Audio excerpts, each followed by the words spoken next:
bienvenue à tous. Nous sommes dans la région de Hambourg. Qu'est-ce qu'on y trouve? On y trouve des hamburgers évidemment, mais on n'est pas venu là pour déguster cette fameuse cuisine, mais pour découvrir tout simplement la dernière génération de Mercedes Classe E, c'est la version break. Alors au menu, 100 litres de coffre en plus, de la praticité, je vous invite à la découvrir avec moi.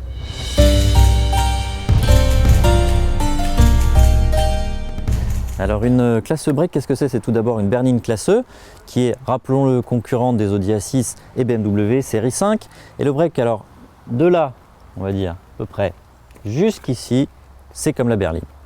Et ce qui change bien sûr, c'est toute la partie arrière, donc avec un tout petit centimètre de plus que la berline, soit 4,93 m, Mercedes a réussi à mettre 100 litres de coffre supplémentaire, c'est-à-dire 640 litres au lieu de 540. Et petit détail assez sympathique, vous le remarquerez ici, la texture des feux que Mercedes appelle en poussière d'étoile.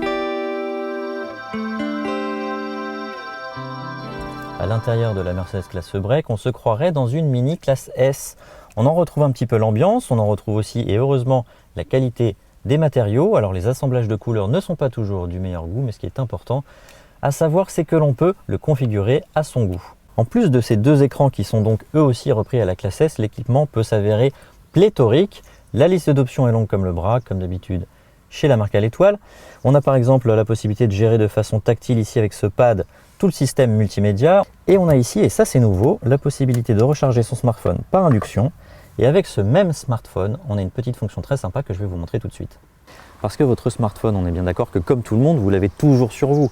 Eh bien figurez-vous qu'après une manœuvre d'appairage très simple sur le site de Mercedes, vous pouvez vous en servir grâce à la technologie sans contact pour ouvrir votre voiture, pour la fermer bien sûr.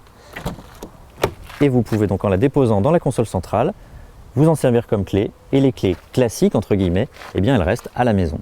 Alors installé à l'arrière, on dispose de tout le confort qu'on est en droit d'espérer dans cette grande berline. On peut par exemple contrôler la température et la vitesse de la ventilation. Alors on aurait espéré peut-être avoir un petit peu plus d'aisance au niveau des jambes. Grâce au gabarit de la voiture, ça n'est pas le cas. Il n'y a que la Skoda Superb qui arrive à faire ça très bien. Et le passager du milieu, éventuellement, s'il veut s'installer, il va être quand même très gêné par cette très imposant tunnel de transmission et par la dureté de la sellerie. Donc on voyagera confortablement à 4, mais pas à 5.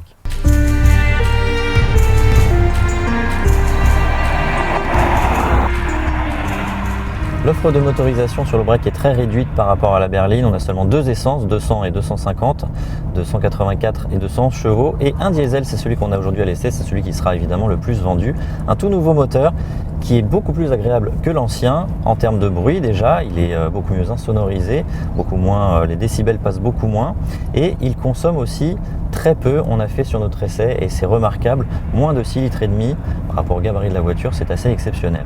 On ne peut évidemment pas faire l'impasse quand on parle de ce break Classe E et de la Classe E sur le système Drive Pilot qui l'équipe en option, qui est un système qui, grâce à une caméra, un radar dans la calandre et tout un tas de capteurs dans la voiture, permet une conduite quasiment autonome. C'est-à-dire qu'on retire ses mains du volant, la voiture suit sa voie automatiquement, elle freine quand ça freine devant, elle réaccélère quand ça réaccélère, on met son clignotant à gauche, elle change de fil toute seule. C'est carrément bluffant comme système. Et si vous ne remettez pas vos mains sur le volant, et bien après quelques alarmes, la voiture s'arrête toute seule. Elle est censée vous mettre en sécurité, sauf que parfois elle s'arrête au milieu de la route et ça, c'est un petit peu limite quand même. En conclusion, eh bien, on peut dire que ce break Classe E reste tout simplement un break Classe E, c'est-à-dire un véhicule beaucoup plus pratique que la berline, plus volumineux, plus habitable. Ce qui nous a bluffé surtout, c'est le niveau d'équipement et en particulier le Drive Pilot qui sur l'autoroute et sur la route est tout à fait bluffant, je le répète.